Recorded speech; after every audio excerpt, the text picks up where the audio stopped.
बिस्मिल्लाहिर्रहमानिर्रहीम। सर जी, chapter number 2 मैंने आज आपको कराना है। सर जी, क्या आपने प्रोविंशियल फाइनेंशियल प्रोसीजर पढ़े? यस और नो? सर जी, दोनों को कंपेयर किया, सिवाय उन 7 लफ्जों के, और एक जगह पर 4 की जगह 3 मंथ से कोई चेंज था ही नहीं। जी सर, आए sir ji.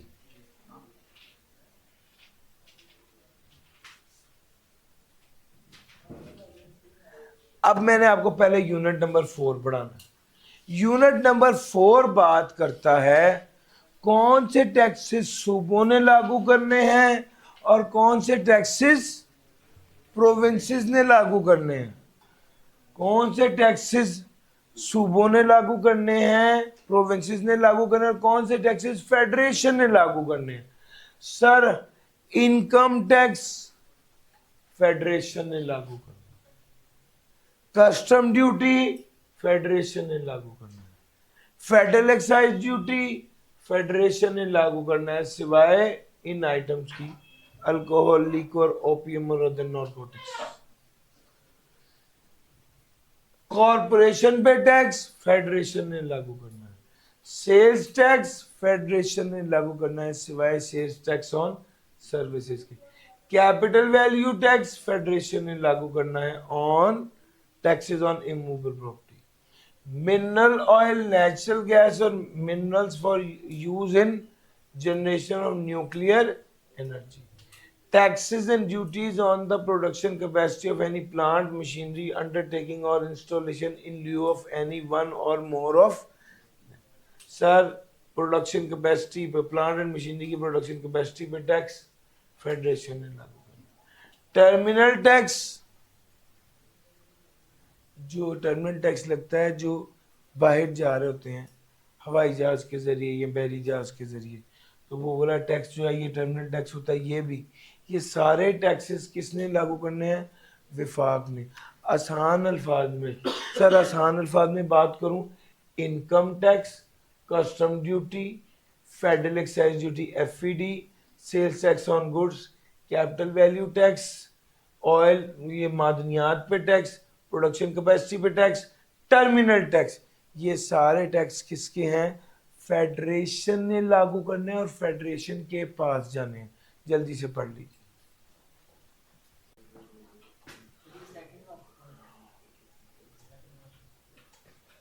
Production capacity of plant machinery पर टैक्स।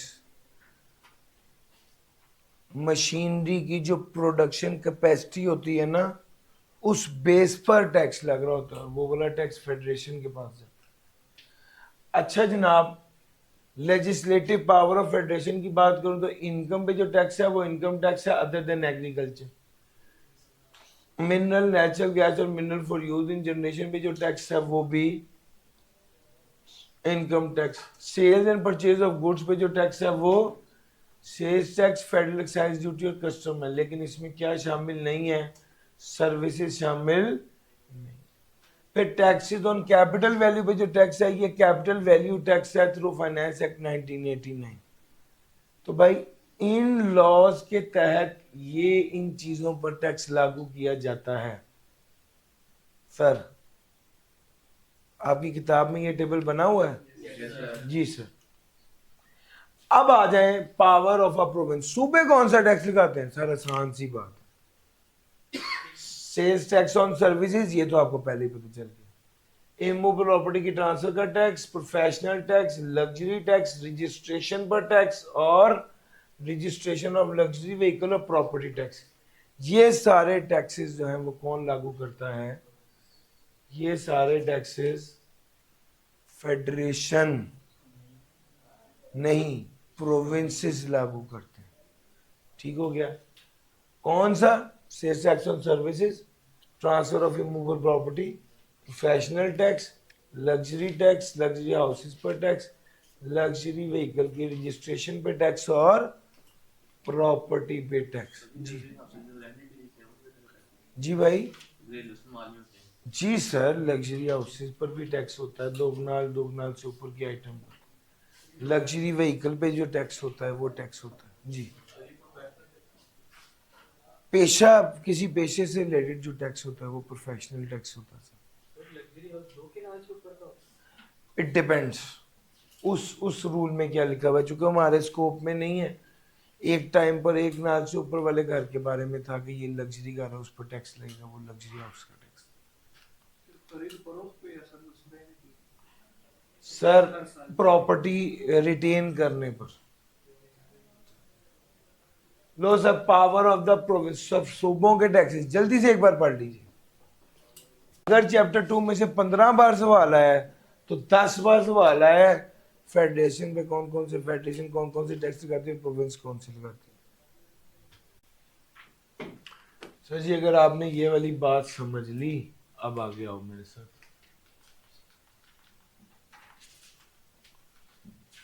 सर एनएफसी क्या है? National finance commission. एमसीक्यू में भी पूछा जा सकता है। ठीक हो गया। मुझे तो कोई एमसीक्यू आने पे कोई बहुत ज्यादा खुशी नहीं हुई, क्योंकि इससे पहले अगर उसने एनएफसी की बात पूछनी थी तो उसने 3-4 नंबर की पूछनी थी। आज वो एनएफसी का एक एमसीक्यू बनाएगा और आपसे उसकी सारी जो है ना ड्यूटीज पूछ लेगा, 1 2 3 ऑल ऑफ द अबव। बात समझ में आ रहा है? तो पहले उसने ये पूछना होता था तो उसे 4 नंबर लगाने पड़ने थे, अब वो 1 नंबर में पूछ लेगा। मैं जाती तौर पे एमसीक्यू आने में बहुत ज्यादा खुश नहीं हूँ। बहरहाल, the president shall constitute NFC consisting of a minister of finance of the federal government, the minister of finance of the provincial government, and such other person as may be appointed by the president after consultation with the governor of the province. NFC में शामिल कौन होगा? Minister of finance. और कौन होगा? Minister of finance of the provincial government. और कौन होगा? Such other person as may be appointed by the president after consultation with the governor of the provinces. It shall be the duty of NFC to make recommendation to the president as to distribution between the federation and the provinces of the net proceed of the taxes, making of grant and aid by the federal government to the provincial government, excise by the federal government and the provincial government of the borrowing powers conferred by the constitution. So distribute करेंगे between federal and provincial government, grant and aid by federal government to the provincial government. Sir NFC की duty है कि वो तकसीम करे कितना पैसा federation को मिलना है, कितना प्रोविंसेस का मिलना है, और फेडरेशन ने प्रोविंसेस को कितनी ग्रांट देनी है, और फेडरेशन और प्रोविंसेस जो है वो अपनी बोरोइंग कैसे करेंगे। सर जी जो आईएमएफ से पैसे बोरो करने होते हैं ना, उसकी बात करें, और any other matter relating to finance relating to the commission. Sir ji वो कह रहा है ये जो टैक्सेस जिसकी मैं बात करूं, जिसको फेडरेशन और प्रोविंसेस में तकसीम करना है, वो टैक्सेस कौन से हैं? Taxes on income including corporation tax but not including taxes on income consisting of remuneration paid of federal consolidated firm. Sir income पर जो टैक्स लगना है या कॉरपोरेशन पे जो टैक्स लगना है उसकी बात कर रहे हैं, लेकिन उस टैक्स की, उस इनकम की बात नहीं कर रहे जो उन लोगों के लिए है जिन्होंने पहले ही कौमी खजाने से पैसे लिए। सर जिन्होंने पहले ही तनख्वाह कौमी खजाने से ली और उस पर जो टैक्स है उसकी बात नहीं कर रहे। Taxes on income including corporation tax, not including taxes on income consisting of remuneration paid out of federal consolidated fund. Federal consolidated fund से जो तनख्वाहें दी जा रही हैं उन तनख्वाहों के अलावा जो इनकम है और जो कॉरपोरेशन टैक्स है उसकी बात की जा रही है कि इन टैक्सेस की बात यहाँ पर की जा रही थी कि इन डिस्ट्रीब्यूट करना है फेडरेशन और प्रोविंसेस के हवाले से नेट प्रोसीड, और द टैक्सेस रेफर्ड अबव जो है उनमें ये वाले टैक्सेस शामिल हैं। Taxes on sales and purchase of goods imported, exported, produced, manufactured and consumed. Sir, export duties on cottons and other export duty as may be specified. Such other excise duty and taxes as may be specified by the president. ये चारों तरह के taxes हैं जिसके बारे में refer किया जा रहा है कि इन टैक्सेस के बारे में जो रेज होते हैं under the authority of parliament, under the authority of parliament ये वाले टैक्सेस रेज होते हैं. अच्छा, तो एनएफसी का मेजर काम क्या हुआ? एनएफसी का मेजर काम फेडरेशन और प्रोविंसेस में तकसीम करना हुआ टैक्स प्रोसीड. एनएफसी का दूसरा काम क्या हुआ? Making of grant in aid by the federal government to the provincial government. Grant देना, फेडरल प्रोविंशियल गवर्नमेंट को जो ग्रांट देगी वो एनएफसी की सिफारिश के मुताबिक देगी. सर, फेडरल और प्रोविंशियल गवर्नमेंट जो बोरोइंग करेंगे वो भी एनएफसी के कहने पर करेंगे और फाइनेंस से रिलेटेड मैटर एनएफसी देगा.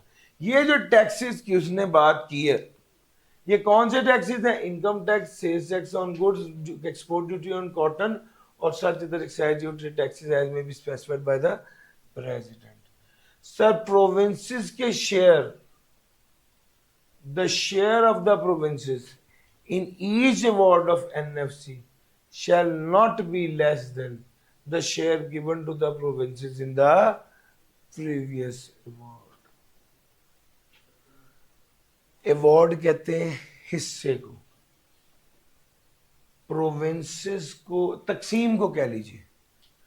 The share of the province, सूबे को जो हिस्सा मिला इन each award of NFC, NFC ने जो तकसीम की उसके ऊपर वो पिछली बार से कम नहीं होगा. सर, पिछली बार पिछले साल या उससे पिछले साल गवर्नमेंट थी, लेट से पिछले साल नून लीग की गवर्नमेंट थी, उससे पिछले साल नून लीग, उससे पिछले साल पीटीआई की गवर्नमेंट थी. पीटीआई ने केपीके को ज्यादा हिस्सा दिया था.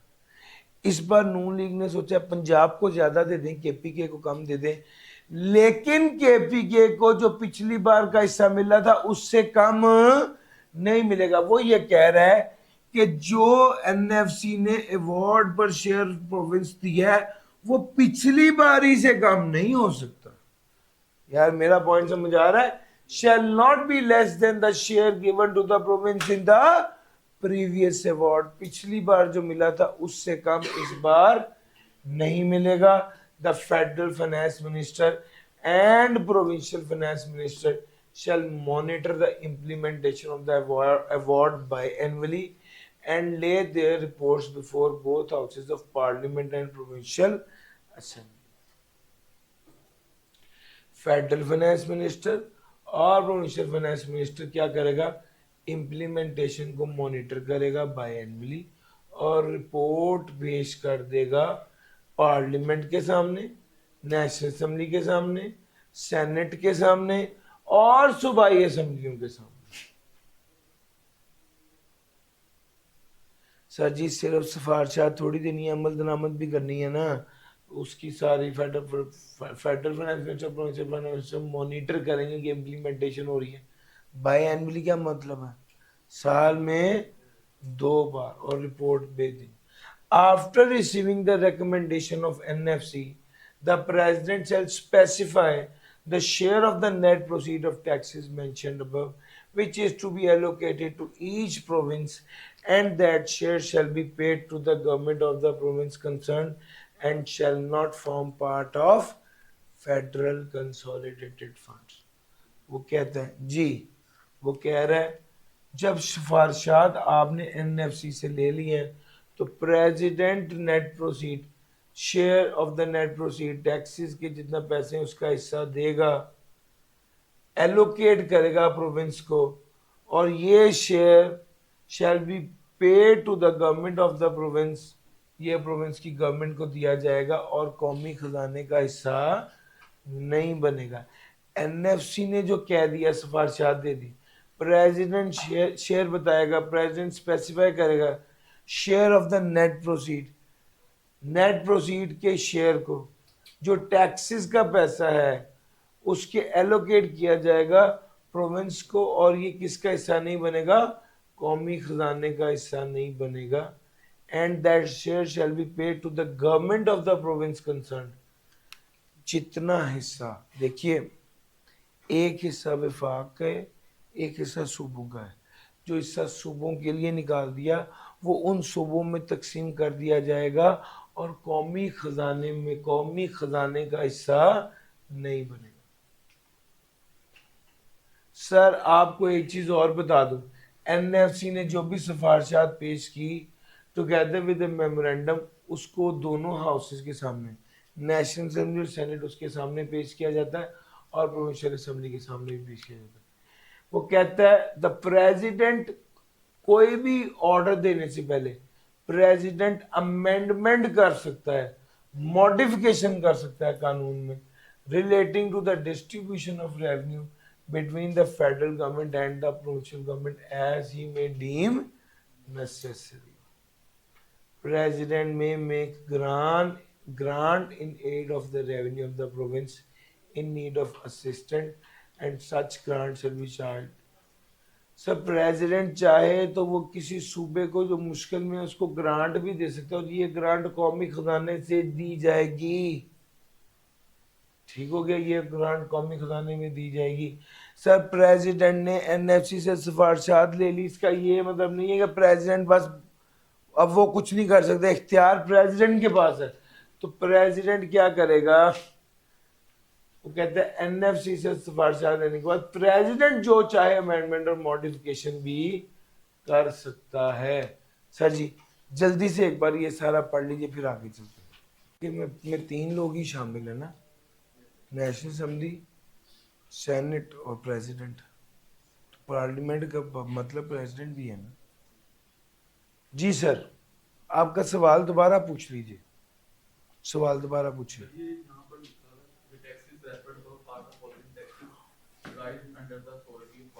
Raise under the authority of parliament, हाँ पार्लियामेंट की अथॉरिटी में रेज होते हैं ये। पार्लियामेंट, ये वाले जो टैक्सेस हैं ये सारे टैक्सेस, कानून जो है, ये जो पैसा इकट्ठा होता है वो तो पार्लियामेंट ने जो कानून बनाया। सर जी एक फेडरल गवर्नमेंट है और एक प्रोविंशियल गवर्नमेंट है। फेडरल गवर्नमेंट ने कौन कौन से टैक्सेस लगाने वो तो मैंने आपको पहले ही पढ़ा दिया, इसीलिए पढ़ाया है कि आप गौर कीजिए। इनकम टैक्स, सेल्स टैक्स और एक्सपोर्ट ड्यूटी, कॉटन और ये सारे, ये वो वाले टैक्स हैं जो फेडरेशन ने लागू करने हैं और फेडरेशन ने जो टैक्स लागू करने हैं वो पार्लियामेंट की अथॉरिटी से ही होने हैं ना, ये बात। फेडरेशन का मतलब है विफाक, विफाक में क्या शामिल है, नेशनल असेंबली और सेनेट। एक तरफ प्रोविंस है, प्रोविंस का मतलब है सूबे, सूबे में क्या आता है, प्रोविंशियल गवर्नमेंट, प्रोविंशियल असेंबली। समझ आ रहा है ये बात, इसीलिए तो मैंने ये वाला टॉपिक पहले पढ़ाया। सर जी हमारे वो वाले भाई जो बलोचिस्तान रहते हैं,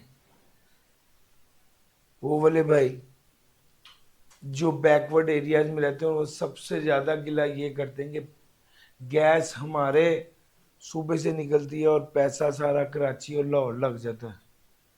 ये गिला हमेशा रहा है। इस गिले का हल कब किया था, जब इन्होंने कहा था कि नेचुरल गैस और ऑयल से जितने पैसे भी कमाएगी फेडरल गवर्नमेंट और रॉयल्टी जो कलेक्ट करेगी वो कौमी खजाने में नहीं जाएंगे, बल्कि वो उसी सूबे को दे दिए जाएंगे जहां से वो वाला ऑयल और नेचुरल गैस निकले। लड़ाई खत्म हो गई। हाँ अब पैसे अब सूबों को ही दे दिए जाते हैं, वो सूबे के जो बड़े हैं वो पैसे पकड़ के उसका इस्तेमाल कहाँ करते हैं, ये एक अलग चैप्टर है। लेकिन अब ये गिला खत्म हो गया।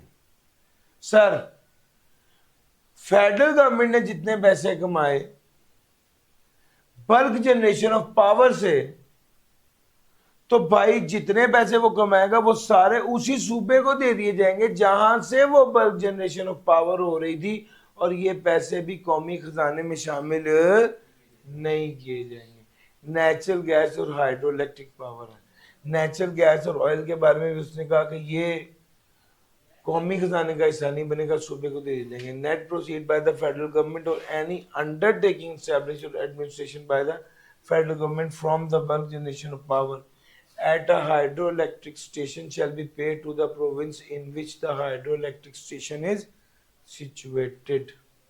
जी सर। सर जी मुश्किल तो नहीं लग रहा?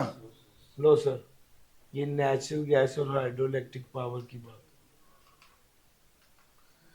Prior sanction of president required to affect taxation. Sir ji कुछ ऐसी बातें हैं जिनसे लड़ाई पड़ती है, तो कह दिया जाता है भैया ऐसी बातें, अम्मी कह देती कि बेटे ये वाली बात आपने पापा से नहीं करनी, ये बात पहले आपने मुझसे करनी है, मैं सोच के बताऊंगी कि ये आपको पापा से पूछनी चाहिए या नहीं। यार मेरा पॉइंट समझ आ रहा है? सर इसी तरह ही कुछ ऐसे मसाइल हैं जिनको नेशनल असेंबली में पेश नहीं करना, पहले प्रेसिडेंट से अप्रूवल लेनी है, फिर नेशनल असेंबली में पेश किया जाएगा। मिसाल के तौर पे अब अगर बात ये हो कि किस सूबे को कितने पैसे मिलने चाहिए, नेशनल असेंबली में लड़ाई पड़ जाएगी, तो प्रेसिडेंट कहता है पहले किससे पूछो, मुझसे पूछो। मिसाल के तौर पे एग्रीकल्चर इनकम की डेफिनेशन बदलनी है, अब एग्रीकल्चर इनकम पे टैक्स कौन लागू करता है? फेडरल गवर्नमेंट नहीं लागू करती, प्रोविंशियल गवर्नमेंट लागू करती है, लड़ाई पड़ जाएगी। उन्होंने कहा आपने ये वाली बात नेशनल असेंबली के सामने नहीं करनी, पहले प्रेसिडेंट से पूछना। तीसरा, कोई भी ऐसी बात जिससे जो सूबों में तकसीम करना है उसकी बात हो रही है, तो वो आपने नेशनल असेंबली के सामने नहीं करनी। कोई भी ऐसी बात जिससे ये पता चले कि कितने पैसे किस सूबे को मिलने हैं, ये वाली सारी बातें, ये तीन बातें आपको कही हैं, ये नेशनल असेंबली के सामने आपने नहीं करनी जब तक प्रेसिडेंट अप्रूव ना कर दे, लड़ाई पड़ जाएगी असेंबली में। सर जी प्रोविंशियल टैक्सेस, आपको पता है प्रोफेशनल टैक्स होता है पेशे से रिलेटेड टैक्स। प्रोफेशनल टैक्स कौन लगाता है, फेडरेशन या प्रोविंस? प्रोविंस लगाता है। वो कहता है वो किसी भी प्रोफेशन पे ये टैक्स लगा सकता है और इस टैक्स को इनकम टैक्स तस्वुर नहीं किया जाएगा। और सर किसी भी कोई भी फेडरेशन या प्रोविंस किसी दूसरे सूबे को ग्रांट दे सकती है। 3.3, 3.4, 3.5, 3.6। जल्दी से ये पढ़ें फिर मैं आगे चलता हूं। सर जी फेडरल गवर्नमेंट अगर कहीं से भी कोई इनकम कमाए तो उस पर किसी किस्म का कोई टैक्स नहीं होगा। प्रोविंशियल गवर्नमेंट अगर अपने प्रोविंस में कोई इनकम कमाए तो उस पर किसी किस्म का कोई इनकम या प्रॉपर्टी पे टैक्स नहीं होगा। अलबत्ता अगर प्रोविंशियल गवर्नमेंट किसी और प्रोविंस से कोई इनकम कमाए तो उस पर टैक्स लगेगा। सर ये हमारी दूसरी बात थी। वो कहता है फेडरल गवर्नमेंट लायबल नहीं होगी to taxation under any act of parliament in respect of its property or income, and provincial government shall not be liable to taxation under act of parliament or under act of provincial assembly of any other province in respect of its property or income. If a trade or business of any kind is carried on by a provincial government outside its province, the government may be taxed under act of parliament or under act of provincial assembly of the province in which that trade or business is carried on in respect of any property used in connection with that trade or business, any income arising from that trade or business. Sir वो कहता है federal government liable नहीं होगी taxation का under any act of provincial assembly in respect of its property or income, and provincial government shall not be liable to taxation under act of parliament or under act of provincial assembly of any other province in respect of its property. Provincial federal government पे तो किसी किस्म का कोई tax नहीं लगेगा, कोई भी नहीं लागू कर सकता। हाँ अगर ट्रेड और बिजनेस किया जा रहा है प्रोविंशियल गवर्नमेंट अपने प्रोविंस से बाहर, तो दूसरा प्रोविंस उस पर टैक्स लगा सकता है, प्रॉपर्टी के वाले से भी और इनकम के वाले से भी। अलबत्ता फी फॉर सर्विस रेंडेड, अगर एक सूबा कोई सर्विस देने की फी ले रहा है तो वो एक अलहदा बात है, वो तो लागू की ही जा सकती है। Power of parliament to import taxes. Sir जी, इम्पोज टैक्सेस। पार्लियामेंट के पास पावर है कि वो किसी भी चीज के बाद से कोई भी कानून बनाकर किसी बंदे, किसी इंडिविजुअल, किसी कंपनी या किसी आइटम, किसी इनकम पर कोई किसी भी किस्म का टैक्स लगाना चाहे तो वो लगा सकती है। और वो कहता है हाँ, कॉन्स्टिट्यूशन में अमेंडमेंट आई थी 1985 में, वो कहता है इस अमेंडमेंट से पहले अगर कोई कानून पास हो चुका था तो अमेंडमेंट आने से उस कानून में कोई तब्दीली नहीं समझी जाएगी और वो कानून वैलिड ही तस्वुर होगा। ऑल ऑर्डर्स, कॉन्स्टिट्यूशन में अमेंडमेंट आई थी 1985 में, इस तब्दीली से पहले, इस तब्दीली के आने से पहले अगर कोई ऑर्डर पास हो चुका था तो उसे वैलिड तस्वुर किया जाएगा और कानून में उसके खिलाफ कोई क्वेश्चन नहीं किया जाएगा अदालत में। सर, कोई भी फैसला कोर्ट ने किया, ट्रिब्यूनल ने किया, even supreme court, high court ने किया जो कि इस कॉन्स्टिट्यूशन के अगेंस्ट है, तो इसको क्या समझा जाएगा? वॉइड समझा जाएगा। 3.7 और 8 जल्दी से पढ़ लीजिए सर। सर जी, 3.7 की लास्ट लाइन वो कहता है अगर मिसाल के तौर पे अगर फेडरल गवर्नमेंट कोई इनकम कमाती है तो उस पर किसी किस्म का टैक्स नहीं होगा, बताया। अगर पंजाब गवर्नमेंट फेडरल गवर्नमेंट को सर्विस देती है और उसके बदले में उससे पैसे चार्ज करती है तो ये तो वो चार्ज कर सकती है। लिखा हुआ है कि इसका मतलब ये नहीं है कि आप fee for service render charge नहीं कर सकते, वो तो चार्ज बहरहाल कर ही सकते हैं। जी सर। सर नहीं लगेगा ना अगर federal government provincial government province में कोई काम कर रही है और वो सूबे उसको सपोर्ट कर रहा है और सूबा उस सपोर्ट के और काम के अगेंस्ट, सर्विस देने के अगेंस्ट पैसे लेती है तो वो फी फॉर सर्विस होगी। टैक्स तो नहीं लग रहा लेकिन सूबा क्या ले रहा है? फीस चार्ज कर रहा है, ये बात। और इस फीस के चार्ज करने को टैक्स तस्वुर नहीं किया जाएगा। जी सर। सर जी, ये चैप्टर कंप्लीट हो गया, इसको अच्छे से तैयार कर लीजिए।